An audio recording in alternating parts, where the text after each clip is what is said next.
कृष्ण ने अपने आचरण से मानव जाति के सामने कई ऐसे उदाहरण रखे जो जीने की राह दिखाते हैं। भगवान श्री कृष्ण का जन्म कंस का वध कर समस्त पृथ्वी लोक को उसके अत्याचारों से मुक्त कराने हेतु हुआ था।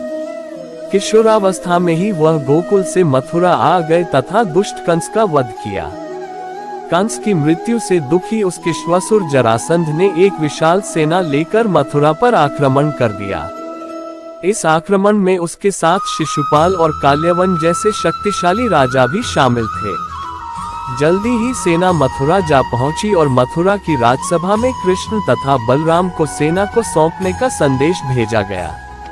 इस युद्ध को टालने तथा मथुरा के निर्दोष नागरिकों को बचाने के लिए कृष्ण ने रातों रात वहां से सैकड़ों किलोमीटर दूर समुद्र में एक नई नगरी द्वारिका का निर्माण करवाया।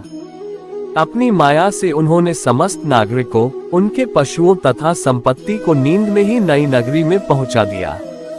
अगले दिन सूर्योदय के समय कृष्ण तथा बलराम जरासंध की सेना के सामने जा पहुंचे और उससे लड़ने के लिए चुनौती दी। जैसे ही जरासंध और दूसरे राजाओं ने कृष्ण को मारने के लिए शस्त्र उठाए, दोनों भाई भागने लगे। उन भाइयों के पीछे जरासंध तथा काल्यवन जैसे राजा भी भागने लगे। कुछ ही देर में दोनों भाई बहुत आगे निकल गए और उनके पीछे केवल मात्र काल्यवन रह गया। उसे देवताओं ने वरदान दिया था कि उसकी हत्या किसी अस्त्र या शस्त्र से नहीं होगी। ऐसे में वह निर्भीक था और लगातार कृष्ण का पीछा करते करते एक गुफा में जा पहुंचा। गुफा में राजा मुच्चुकुंद सो रहे थे, जिन्हें इंद्रदेव ने वरदान दिया था कि जो भी उन्हें उठाएगा वो उनके देखते ही जलकर भस्म हो जाएगा।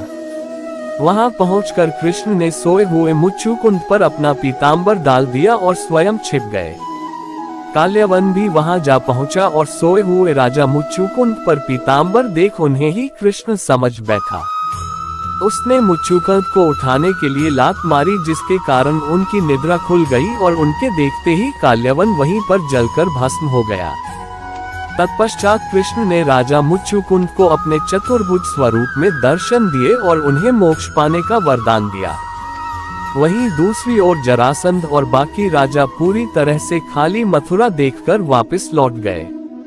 कृष्ण चाहते तो स्वयं भी काल्यवन और अन्य अधर्मी राजाओं का वध कर सकते थे, परंतु देवताओं के दिए वरदान का मान रखने के लिए ही उन्होंने काल्यवन को राजा मुच्चुकुंद के हाथों मरवाया।